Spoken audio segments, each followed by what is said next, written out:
exactly. And I'm curious to know your opinion on this. So over the last few years, you've seen teams like the Atlanta Hawks, the year they had their 1 seed. You saw the Raptors do it a bunch of different times when LeBron was in the East. But looking at the Utah Jazz, like, what do you think the ceiling is for them? Do you think they can maintain that #1 spot for the rest of the season? Yeah, I think in the regular season, I think they can. I think my biggest worry for the Jazz, and I actually just went on the official Jazz podcast, I think about a week or so ago, and told them this, that I don't see them as the favorite to come out of the West, Right. but I do think they're legit, right? I think the one thing that's helped them is they've been the healthiest team so far this season, whether it's actual traditional injuries or COVID-related. I think that they have found themselves really fortunate in that end. And that's not like a shot at them either, right? Like they're really good, but this season, more than any season we've ever had, because of COVID specifically, is a battle of attrition. So because of that, they've been fortunate and they should ride that, but they shoot the ball really well. They're the best three-point shooting team in the league, and we know they can defend. And I love Donovan Mitchell as a player. I think Gobert obviously is underrated in a lot of ways. He gets a lot of flack, including from me occasionally. But and I love Quinn Snyder as a coach. Like I think they've got all the makings for a team that can be really, really dangerous in the playoffs. I just don't think that in a series I would take them over the Lakers, and I don't even know if I would take them over the Clippers, to be honest with you. Really, and the thing I'm interested on too is, if they stay #1, that 8 spot's kind of gone back and forth between Dallas and the Warriors. Who would be the tougher matchup? Who would you want to see them play first? If you're Utah, I'd rather see Dallas because I don't want to play Steph in a series and Draymond in a series. Like, there's just too much experience there. I think Wiseman is developing in a really nice way. I look at the Mavs team and I kind of kick myself for being as high on the Mavs as I was. I had them kind of in that 4 or 5 range, I think, before the season. And in retrospect, when I look at the roster, I've never been really big on their roster. Like, I remember having this conversation with Paul Pierce last season, and we did a game in Dallas against the Lakers, and he and I were talking about it, and it's just like, they're like one legit all-star caliber player away from being, like, really good. Yeah. I just don't think you could count on Porzingis, even though he's back in the lineup now. And I think Tim Hardaway Jr. is a really good role player, but I don't think you can count on him as like your everyday number 3 guy. And I love Tim Hardaway Jr.'s game. Like, I remember watching him as a kid. Okay, he was a ball boy for the Miami Heat when I was covering that team. I remember Frank Haith, who was then the coach of the University of Miami, allegedly saying that he didn't think Tim Jr. was an ACC player. And then he goes to Michigan and balls out, right? And, is one of the great players in college basketball and has become an excellent NBA player. So, like, I'm not selling him short. I just think that there are certain fits for certain guys in certain roles. So I'm a little kind of bummed that I didn't see the shortcomings of Dallas. And they've been dealt some injury blows too, right? Like, some of their bigs obviously haven't been available for most of the season. Kleber missed some time. Cauley Stein has not been as good as they thought they were going to be, and Dwight Powell is coming off a really tough injury. But yeah, it would definitely be the Warriors. Like, if I'm Utah, I want nothing to do with the Warriors in the first round. It's so funny you said that you had Dallas in that 4 or 5 range, because I was right there with you too, and I was kind of doing some of the early research. I was like, I think I would take Dallas kind of in that middle of the row, but I'm with you though. I think it'd be much better for them to play Dallas first. And looking at the number 4 and 5 seeds right now, I need your opinion on the Clippers. So the Clippers are 4, the Blazers are 5. If the Clippers lose, say, to the Blazers in the first round, if that was a matchup they had, what would be your stance on the Clippers after losing 3-1 last year and then having a first-round exit this year? So I don't think they would lose that series, barring like Kawhi being hurt. But I do think it would be a great series for sure. And those two actually have history against each other, recent history. So it would be fascinating to see. If they lost that series in the first round, man, I think all bets are off, right? Like, this is a team that we're talking about, was a championship contender last year. And look, in some people's minds, I think still a championship contender this season. Yeah. And if everything breaks right, perhaps that is the case, because they do match up well against the Lakers for whatever reason, even though they may not match up well against maybe some other teams. But, yeah, if they lose in the first round, I think that I think Kawhi may relook and revisit kind of his decision because remember, he can be a free agent. Yeah. I think that there are a lot of different things that they would have to look at internally on how to potentially correct that. Okay. Okay. And looking at the other LA team, obviously the Lakers, do you think they have a chance, to kind of get the ball rolling with these next 5 games post All-Star? Because I was looking, they play the Pacers, the Warriors, Timberwolves, Hornets, Hawks. Do they kind of have a chance to get things clicking kind of without Davis and maybe even move up in the standings? Well, it's certainly an easier part of the schedule than the one before the All-Star break because they had like a 10-game stretch there before the All-Star break that was really, really difficult. I'll say this, though. I mean, I don't think any of those teams are gimmies except the Timberwolves. Right. And even look, everybody comes to play hard against LeBron, right? So every given night or any given night, somebody's going to come at you and you may not expect it.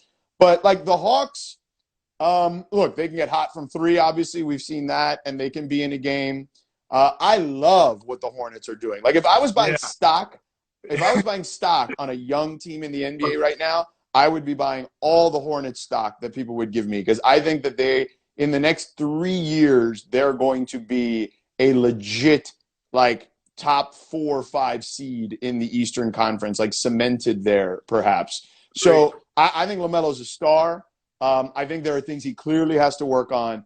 But I think for the first time in a while, Michael Jordan has got that thing right. And by the way, give Mitch Kupchak a lot of credit. He took a lot of grief, in his latter years in Los Angeles. But he has kind of put a nice group on the floor there. And James Borrego has been a really good coach. He was a great assistant for Greg Popovich for a long time. So I feel good about them. So I'm not saying that they should lose to the Hornets, but you're right. That stretch is easier than anything they had faced recently. So they should rack up some wins there. But again, I don't think there's a lot of gimmies there. Yeah. And 2 more questions for you. The team above the Lakers right now, the Phoenix Suns, do you feel like Chris Paul's kind of disrespected in the MVP conversation for what he's been able to do for Phoenix and even OKC last year? What's your stance on the Phoenix Suns and Chris Paul? Man, you are preaching to the choir, okay? So last year, I don't actually have an MVP vote, but ESPN did like a separate vote for all the people that cover the league. Yeah. And I had Chris third last year in OKC. Okay.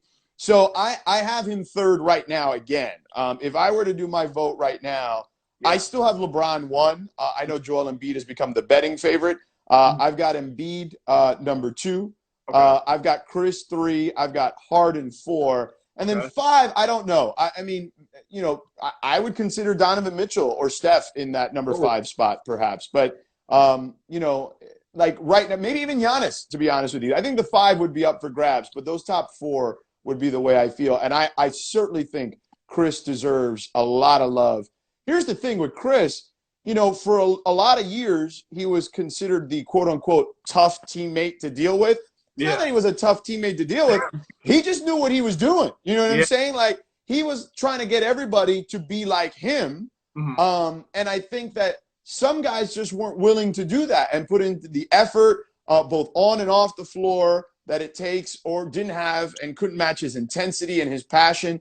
And I understand that. Look, man, in any walk of life, that can happen. It doesn't have to just be the basketball floor. Any place of work, you can be the intense, passionate person, and you got to find a way to lead these guys. Mm-hmm. And I think to his credit, he has learned how to lead a group better than even he had previously. And he has always, in my opinion and estimation, been an excellent leader. But these last 2 iterations, whether it's OKC or Phoenix, these young guys, they know what this dude is, that he's, I think, the second greatest small player in NBA history. Like, and when I think small, I'm talking about like 6'2" and under.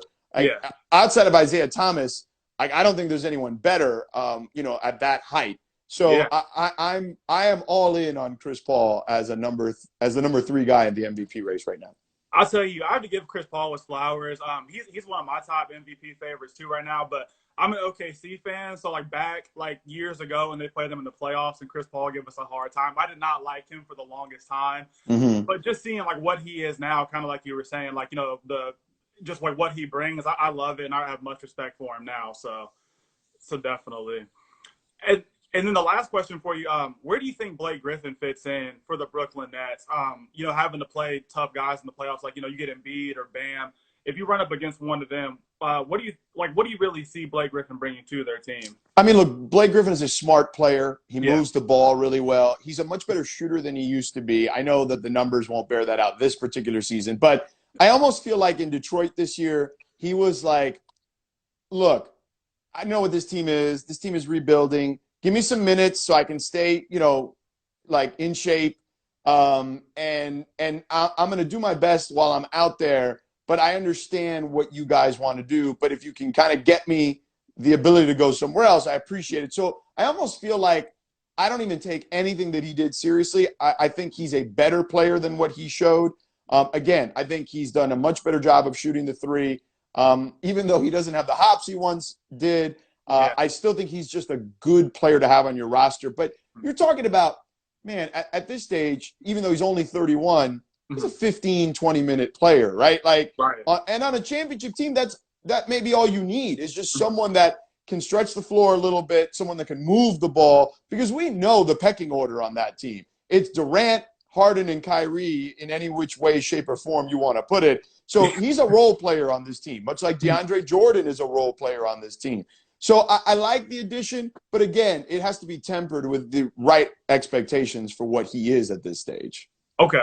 And just real quick, too, on that, I'm wondering if the Lakers, say, get Andre Drummond and, now the Clippers with Blake Griffin, like what would that matchup, you think, look like in the finals if that was what we got?